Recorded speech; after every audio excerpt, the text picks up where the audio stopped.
Went with 1 round to spare. Off we go. d4, knight f6, c4 on the board, e6 played by Magnus, and knight comes to c3. Well, Magnus goes for a solid line of queen's gambit declined. The bishop comes and pins the knight, c6 played, and now Magnus goes bishop f5. One of the main moves in this position is queen f3, but Arjun plays knight ge2, and this kind of forces Magnus to think a bit. He's not ready with his move just as yet. He's thinking about what are the possible options because this is lesser known. h6 is one move that can be played here. He goes bishop d6. He develops the bishop here. And now Arjun goes knight g3, attacking the bishop. The bishop drops back. And yeah, interesting moment in the game. Because what is Arjun's idea? You don't want to be putting your bishop on d3 and just trading it. That would be fine for black. You could want to go h4, h5, but then bishop takes g3, spoils your structure here. So even that doesn't feel right. What exactly? Maybe bishop d3 is the best option here. You play here, threatening maybe knight f5. If the opponent takes, you can take here with the idea of getting your knight there.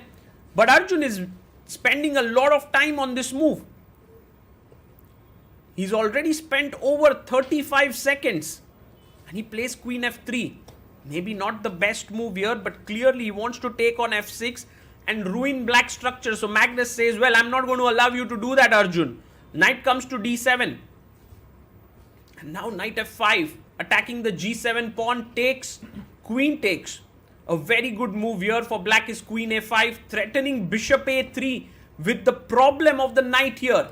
Can Magnus find that move? That would give black a very nice position. On the other hand, short castle is also not a bad idea. Seems very logical. And I think Magnus is just taking his time here because it's a critical decision-making moment in the game.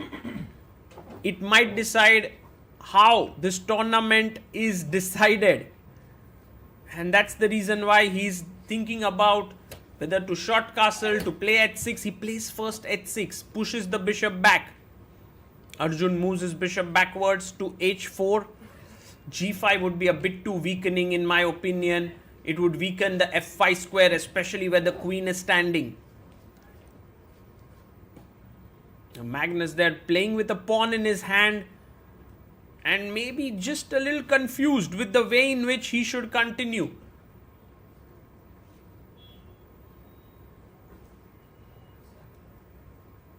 God, that's a huge thing by Magnus now.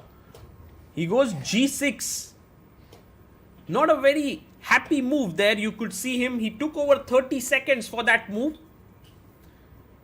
And now Arjun can go back to f3, h3, c2. He's trying to see which one is the better way to continue. He comes back queen to c2. And Magnus plays his queen to e7, preparing long castling here. Bishop comes out to d3 and g5 played. He comes back and takes, h takes. You can see the rook opens up now. And black long castles. Now Arjun can also long castle here. It's a completely fine move. But look at Arjun's fighting spirit. He wants to go b4, b5. Attack on the queen side there. King b1, b4 played, h5. Magnus trying to open up the king side. Let's see who comes up ahead. Do you go b5? Maybe b5 would be met with c5. And that's the problem with b5 move, which is the most natural move in the position. The other idea that Arjun has is to plonk the knight on the c5 square with knight a4, knight c5. He plays it, knight a4, and actually he might also be threatening b5 here because now there's no c5 possible. So that's a good move here by Arjun, knight a4. If Magnus decides to play h4, he can take, and then go for the move b5, opening up here the queen side. And Magnus plays rook c8 after 21 seconds. Good move, trying to stop this move b5 with the attack on the queen. But you can maybe just put your bishop pinning the knight here. You can jump in with your knight to c5. Many attractive options here for Arjun Erigaisi. He jumps in with his knight. Rook comes up to c7. And a4 played by Arjun. He's trying to maybe go a4, a5, a6 in the position. And Magnus opens up the king side with h4, a5 played, because you can't take on g3 just yet. Your rook is hanging. The pressure is mounting. Arjun Erigaisi, can he win this game? And also the Tata Steel Chess India Blitz 2024 ahead of Magnus Carlsen. That would be something. Magnus has very little time left to kind of save himself here. Queen f8 after 22 seconds. Once again, he's down to 38 seconds on the clock. Arjun takes the pawn. Rook takes. But now you can just take the rook. He takes, pawn takes, very serious advantage to white. Maybe just pushing the pawn to a6, weakening this entire structure here. Arjun about to make his move, stops there. He has a 30-second lead on the clock. Pushes a6. And b6 played by Magnus. You take the knight. Takes.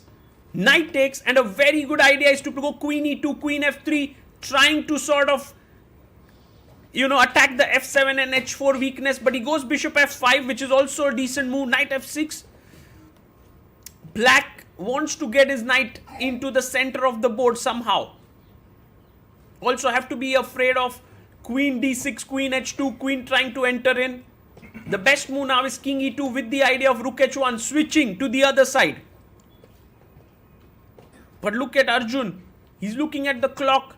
He's getting a bit tensed, and you can see, literally feel the shift of momentum here. f3, a mistake. The position is equal now. Magnus can play queen h6, attacking e3. He goes queen g7, trying to enter here on g3. King f2, g1 could be an idea.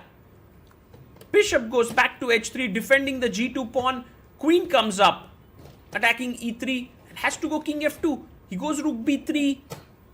Now the knight to e8. Magnus wants to play with his knight from d6 to c4. Let's see how he's maneuvering the position.